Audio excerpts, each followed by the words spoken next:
اگر تم ایمان کا کام کرو گے تو خدا ایک مخلوق کو دنیا کا کام کرنے پہ پابند کر دیں گے اور ان کا خراج تمہارے قدموں میں آئے گا اور ان کی محنتوں کا حصول تمہارے قدموں کے اندر پہنچایا جائے گا. تو یہ ضابطہ ہمیشہ کے لیے بنایا گیا قیامت تک کے لیے کہ اگر دین کے کام کو اپنا کام بنا لو تو خدا ہمارے کاموں کو غیب سے پورا کر دیں گے. اب دین کے کام کو اپنا کام بنانے کا راستہ دعوت اللہ کا کام کہ اللہ کی بڑائی بولنا، اللہ کی بڑائی سننا، اللہ کی بڑائی سوچنا اور اللہ کی بڑائی کو مانگنا اور اللہ کی بڑائی کے مراقب بننا اور اللہ کے بندوں میں اللہ کی بڑائی کو منتقل کرنا. اگر یہ محنت اور یہ مزاج زندگی کے اندر آیا تو اللہ کے غیر سے پھر یہ زندگیاں پاک ہوگی اور ایک اللہ کی ذات عالی کی عظمت اور بڑائی دل کی گہرائی کے اندر پہنچے گی. اس کا نتیجہ یہ تھا کہ اب صحابہ کرام کی زندگیاں جب دین کی محنت اور ایمان کی کوششوں میں چل رہی تھی تو ان کے نزدیک مرنا اور جینا برابر ہو گیا تھا،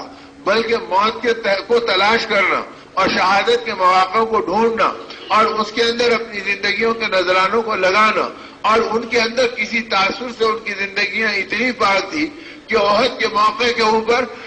جس موقع کے اوپر بڑے بڑے جلیل القدر صحابہ اللہ کے راستے میں شہادت کا مرتبہ پا گئے. معلم مدینہ حضرت مصعب بن عمیر رضی اللہ تعالیٰ عنہ شہید ہو گئے. نبی کریم صلی اللہ علیہ وسلم کے چچا جن کے احسانات اور جن کی قربانیاں اور جن کی ساری چیزیں صحابہ کرام نے اپنی آنکھوں سے دیکھی تھی کہ مکے کی اس بے یار و مددگار زندگی میں جبکہ کوئی رسول اللہ صلی اللہ علیہ وسلم کے قریب آنے کو آسانی سے تیار نہیں تھا اور اس زمانے میں آپ بیٹھے ہیں اور راستے سے آپ گزر رہے تھے کہ اتنے میں ابو جہل نے دیکھا تو زور سے ایک پتھر کھینچ کے مارا اور وہ آپ کے سر مبارک کو لگا، کنپٹی پھٹی، آپ کا خون مبارک بہا، آپ ایک درخت کے نیچے بیٹھ گئے اور آپ کے آنسو بہنے لگے اور آپ نے نہ ابو جہل کا گلہ کیا نہ آپ نے کفار مکہ کے اوپر کوئی منصوبہ بنایا، بلکہ اس وقت آپ نے فرمایا اے اللہ اگر آپ راضی ہیں تو مجھے کسی کی ناراضگی کی پرواہ نہیں ہے، اے اللہ آپ مجھے کس کے حوالے کرتے ہیں اور میں کیسے بے یار و مددگار اپنی زندگی کو گزار رہا ہوں. یہ مناجات کرتے رہے اور اللہ کی بارگاہ میں اپنا شکوہ پیش کرتے رہے. اس منظر کو حضرت حمزہ کی بیوی نے دیکھا جو اس وقت تک اسلام میں داخل نہیں ہوئی تھی اور وہ دیکھ کے بے قرار اور بے چین ہو گئی، گھر میں جا کے غمزدہ بیٹھی رہی. یہاں تک کہ ان کے شوہر حضرت حمزہ آئے جو وہ خود بھی ابھی تک اسلام میں داخل نہیں ہوئے تھے. جب حمزہ پہنچے تو حضرت حمزہ کی بیوی نے اپنے بالوں کو نوچنا شروع کیا اور اپنے چہرے کو کھینچنا شروع کیا اور اپنے پیر چارپائی پہ بیٹھ کے پٹکنا شروع کیا اور آہیں بھرنا اور رونا نوحہ کی وہ شکل جو کوئی عورت اپنے شوہر کے سہاگ پر اجڑ جانے پر اور اس کے حادثے اور موت کے اوپر روتی اور اپنی بیوگی کے اوپر وہ غم کھاتی، وہ سارے غم کے نظارے حضرت حمزہ کی بیوی نے پیش کرنا شروع کیے. حضرت حمزہ نے دیکھا تو فرمایا ارے تجھے کیا ہو گیا، میں تیرے سامنے کھڑا ہوں اور تو اپنے آپ کو اس ماتم کے اندر اور نوحہ میں لگا رکھی ہے. تو حمزہ کی بیوی نے حضرت حمزہ کو چیخا اور ڈانٹ کے فرمایا چپ ہو جاؤ، اب بڑی باتیں مت کرو، تمہیں خبر بھی ہے کہ تمہارے خاندان کی آبرو کا کیا ہو رہا ہے اور تمہارے خاندان کی عزتوں پہ کون کون ہاتھ ڈال رہا ہے. ابن عبداللہ کو دیکھو، وہ چاہے کچھ بھی کہتا ہوگا لیکن یہ حال ہو گیا کہ جس کا جی چاہے پتھر مار دے اور جس کا جی چاہے خون بہا دے اور کوئی اس کے سر پہ ہاتھ رکھنے والا نہیں ہے. یہ سنتے ہی حمزہ میں اپنی غیرت ابھر گئی اور قومی حمیت ان کی زندگی کے اندر خاندانی جذبہ امٹ کر آ گیا. فرمایا کہاں ہے ابن عبداللہ، میں اپنے بھتیجے کو دیکھوں گا. باہر نکل کر تلاش کیا تو ان کو ایک جگہ خون آلود دیکھا. ایک دم بے قرار اٹھے،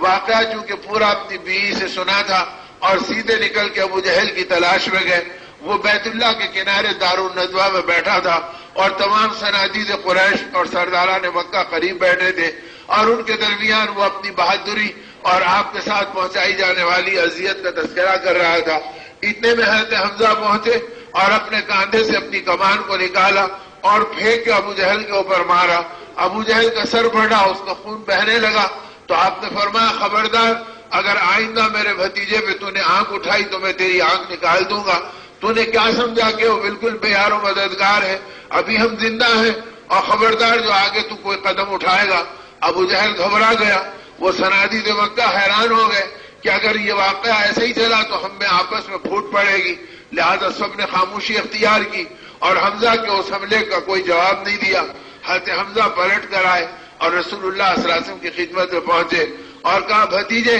خوش ہو جا، میں نے تیرا بدلہ لے لیا اور ابو جہل کا سر پھٹا ہے، اور جی چاہتا ہے تو جا کے اپنی آنکھوں کو ٹھنڈا کر لے اور دیکھ لے کہ اس میں اس کا خون کیسے بہ رہا ہے۔ رسول اللہ صلی اللہ علیہ وسلم نے نگاہ اٹھائی، آپ کے آنسو ٹپک رہے تھے اور آپ نے اپنے چچا حضرت حمزہ کو دیکھا اور فرمایا کہ اے میرے چچا، میرا دل اس سے ٹھنڈا نہیں ہوتا کہ آپ بدلہ لے لیں۔ فرمایا بیٹا پھر تیرا دل ٹھنڈا کیسے ہوگا؟ فرمایا میرا دل تو اس وقت ٹھنڈا ہوگا جب آپ اللہ کی ذات کو تسلیم کر لیں اور مجھے ان کا رسول محمد الرسول اللہ مان لیں۔ تو اس قربانی نے ان کا دل پگھلایا تھا۔ فوراً ہاتھ بڑھا کے فرمایا میرے بھتیجے، اگر تیرا دل اس سے ٹھنڈا ہوتا ہے تو میرے ہاتھ کو اپنے ہاتھ میں لے لے اور مجھے وہ ایمان کا کلمہ پڑھا دے، میں بھی تیری غلامی اور تیری نبوت کو تسلیم کرنے پہ تیار ہوں۔ رسول اللہ صلی اللہ علیہ وسلم نے آپ کو کلمہ پڑھایا، نتیجے میں حضرت حمزہ کی بیوی اسلام میں داخل ہوئی، نتیجے کے اندر آپ کے پورے چاہنے والے قریب ہوئے۔ اب اس طرح کے احسانات حضرت حمزہ کے رضی اللہ تعالیٰ عنہ کو مسلسل چل رہے تھے۔ وہ حضرت حمزہ جیسے عزیز چچا، اور وہ بھی احد کے میدان کے اندر شہید ہوئے، کلیجہ آپ کا نکالا گیا، سینہ آپ کا چیرا گیا، دانتوں سے آپ کے کلیجے کو کچا چبایا گیا، آپ کے ناک و کان کاٹے گئے، آپ کے چہرے مبارک کا پہچاننا مشکل ہو رہا تھا۔ ان سارے مناظر کو نبی رحمت صلی اللہ علیہ وسلم نے دیکھا تو صحابہ پہ کیا گزری ہوگی ان سارے واقعات کی۔ اس موقع کے اوپر سرداران مکہ میں سے ایک نے اعلان کیا اور کہا ہے مدینے والوں سن لو، بدر میں ہمارے 70 مارے گئے اور احد میں تمہارے 70 مارے گئے اور بدلہ برابر ہو گیا۔ تو فوراً حضرت عمر نے بلند آواز سے کہا اس ذات کی قسم جس پہ ہمارا ایمان ہے بدلہ ہرگز برابر نہیں ہوا۔ اور جب دوبارہ اس نے کہا اے خطاب کے بیٹے عمر تجھے کیا ہو گیا اور تیری بوکھلاہٹ کہاں تک بڑھ گئی؟ کیا تو 70 کا معمولی حصہ نہیں جانتا جسے عرب کا بچہ بچہ پہچانتا ہے؟ اور کہہ رہے کہ جو ہے بدلہ برابر نہیں ہوا۔ آپ نے پھر قسم کھا کے کہا کہ میں اعلان کرتا ہوں کہ بدلہ برابر نہیں ہوا۔ پھر فرمایا سن لو، جن کو ہم نے مارا وہ جہنم میں گئے اور جن کو تم نے مارا وہ جنت میں گئے، اور جنت میں جانے والے اور جہنم میں جانے والے برابر نہیں ہو سکتے۔ تو گویا جب داعی کی دعوت اور اس کے ایمان کا کمال اور صفات زندگی بنی تھی تو شہادت کے ایسے عظیم مناظر بھی ان کے قلوب کو متاثر کرنے والے نہیں تھے، بلکہ ان حالات کے اندر بھی وہ جنت کی لذتوں کو لیتے تھے، وہ شہادت کے مرتبے اور عزتوں پہ رش کرتے تھے اور ان کی جگہ اپنی جانوں کی قربانی کی تمنائیں رکھتے تھے۔ یہ اس وقت ہے جب کہ آدمی کی زندگی میں ایمان بنے اور یقین پختہ ہو اور اللہ کے ساتھ آدمی کا تعلق صحیح ہو۔ اور اگر یہ والی چیز زندگی کے اندر نہیں آتی اور دعوت آدمی کی کمزور پڑ جاتی اور رسم زندگی کے اندر رہتی تو ایک کھوٹ تو یہ ہوتا ہے کہ اس کے ایمان کے ساتھ گناہ ملتے ہیں، گناہوں کی نوست سے مصائب اور حوادث آتے ہیں اور حوادث کے نتیجے میں یہ آزمائشوں میں متزلزل ہو جاتا ہے اور اس کے نتیجے میں پھر اس کے دین میں خلل پڑتا ہے اور دین میں ایسے خلل پڑتا ہے کہ اب اس کو دین کیا ہے سمجھ میں نہیں آتا۔ یہ نماز پہ مطمئن، یہ روزے پہ مطمئن، یہ ذکر پہ مطمئن۔ اور وہاں نبی رحمت صلی اللہ علیہ وسلم کے صحابہ کا مزاج کیا بنا تھا؟ بڑی بڑی قربانیوں کے بعد اطمینان نہیں تھا اور بڑی بڑی زندگیاں دین اور ایمان پہ لگانے کے بعد ایک جگہ بیٹھ کر اللہ اللہ کہنے کی اجازت نہیں تھی، بلکہ یہ تھا کہ ہر حال میں اللہ کے دین کا کام کرو اور ایمان کی محنتوں میں اپنی جان چھڑکو اور آخرت والی فکروں میں اپنی زندگیوں کو چلاؤ۔ انہی محنتوں کو عنوان بنا کر پھر یہ اپنے آپ کو چلاتے رہے اور انہی فکروں کے اوپر وہ اپنی زندگیوں کو اٹھاتے رہے اور اس پر اللہ پاک کی پھر غیبی مددیں ان کے ساتھ آتی رہی۔ پھر حالات عالم پلٹے اور آگ کے فرشوں پہ لیٹنے والوں کی زندگیوں کا حال یہ بنا کہ پھر زمانے کی شہزادیاں ان کی باندیاں بنائی گئی اور ان کی خدمت اور بستروں کے بچھانے کے لیے معمور کی گئی۔ یہ ساری چیزوں کو پلٹاوا اس وقت ہے جبکہ اللہ کی مددوں کو لینے کے لیے امت کا ایک طبقہ دعوت کو اپنا کام بنا لے اور دین کی ان محنتوں پر اپنی جان و مال کے چھڑکنے کے راستے پر اپنے آپ کو چلا دے اور یہ طے کر لے کہ وہ دعوت کا ایک کام ہے کہ جس کے نتیجے کے اندر دین کے ہر شعبے کو پانی ملے گا اور ہر راستے کے اندر اللہ دین کی حفاظت کے اسباب بنائیں گے اور دعوت ٹوٹتی تو پھر ایمان پہ زد آتی، ایمان پہ زد آتی تو پھر اعمال میں شک پیدا ہوتا اور اعمال میں شک پیدا ہوتا تو اللہ کی طرف سے حالات عالم پکڑ میں آتے اور جب حالات عالم پکڑ میں آتے تو بندہ بے اعتماد بنتا ہے۔ ارے اتنی دعا کر رہے کچھ نہیں ہوا اور اتنی نماز پڑھ رہے ہیں کچھ نہیں ہوا، اور اتنا وقت لگا رہے ہیں کچھ نہیں ہوا، اور اللہ کی ذات عالی نے تو شاہانہ اعلان فرما دیا کہ من لم یرضى علی قضائی ولم یرضى علی بلائی فلیتخذ ربا سوائی، او کما قال اللہ تبارک و تعالی۔ حدیث قدسی کا ٹکڑا ہے جس میں حق تعالیٰ فرماتے ہیں جو میرے فیصلوں پہ راضی نہیں ہوتا اور میری بلاؤں کا استقبال نہیں کرتا، اس کو چاہیے کہ میرے علاوہ کسی اور کو اپنا رب بنا لے۔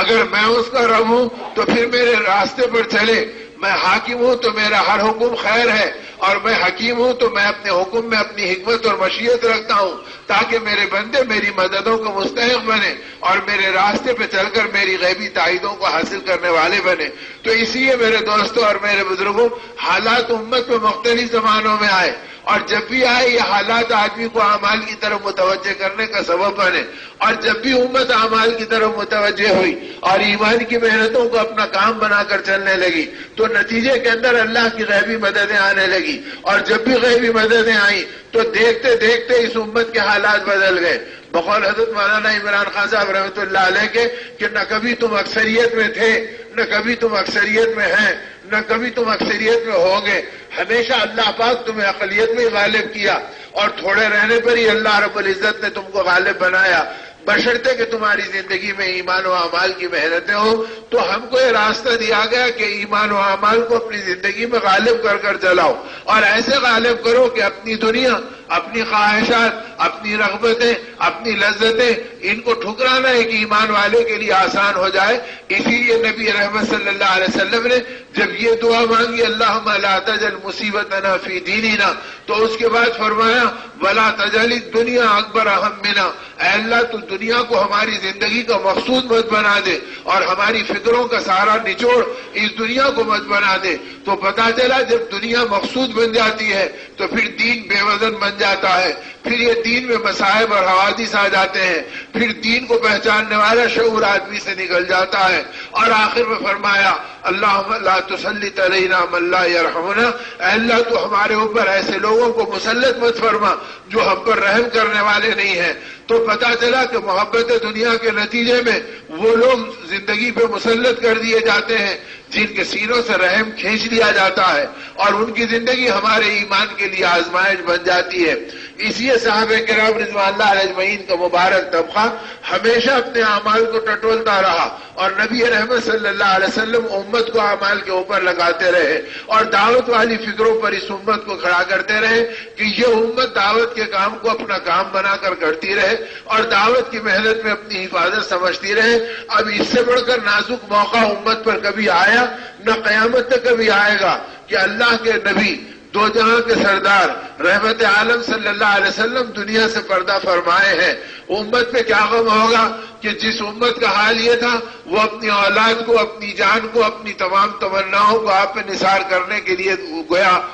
متمنی رہتی تھی، اور وہ نبی رحمت صلی اللہ علیہ وسلم دنیا سے پردہ فرما گئے۔ صحابہ اس غم کے اندر ہے، اور دشمن یہ سمجھ رہا ہے کہ یہ موقع مدینے کو ختم کرنے کا ہے اور ان کی زندگیوں کو تہس نہس بنانے کا ہے۔ اور ادھر ابوبکر صدیق رضی اللہ تعالیٰ عنہ فرما رہے ہیں کہ جنازہ رسول اللہ صلی اللہ علیہ وسلم کا بعد روز مبارک میں اتارا جائے گا، اور پہلے جیش اسامہ کو روانہ کیا جائے گا۔ حضرت عمر آ کے کہہ رہے ہیں کہ اے خلیفہ رسول اللہ، آپ پہلا حکم کیسا اپنا جاری کر رہے ہیں؟ آپ دیکھتے نہیں کہ امت کا کیا حال ہے اور دشمنوں کے کیسے پرخطر منصوبے ہیں۔ ہرقل روم اپنی طاقتوں کے ساتھ مدینے کا رخ کیا ہوا ہے، اور دنیا کی طاقتیں مدینے کو مٹانے پہ لگی ہوئی ہیں، اور آپ اتنے بڑے جیش اسامہ کو 3000 کے لشکر کو بھیج دے رہے ہیں جس کے بعد مدینے میں کوئی باقی نہیں رہے گا۔ تو آپ نے حضرت عمر کے سینے کے اوپر تھپتھپایا اور فرمایا عمر تجھے کیا ہو گیا؟ جاہلیت کے زمانے میں بہادری دکھاتا تھا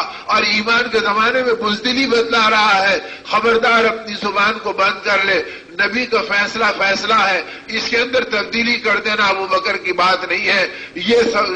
جائز جا کر رہے گا اور یہ لشکر روانہ ہو کر رہے گا، یہ کہہ کر آپ نے حضرت اسامہ کے لشکر کو روانہ کر دیا۔ صحابہ کہتے ہیں حضرت اسامہ کا لشکر روانہ ہونے کے بعد پورے مدینے میں 150 سے زیادہ بالغ مرد موجود نہیں تھے، اور اس حالت میں حضرت ابوبکر رضی اللہ تعالیٰ نے فرمایا ارتداد کی اطلاع ملی ہے اور مسلمہ بن کذاب کی جھوٹی نبوت کے دعوے کی اطلاع ملی ہے، لہذا اسی حالت کے اندر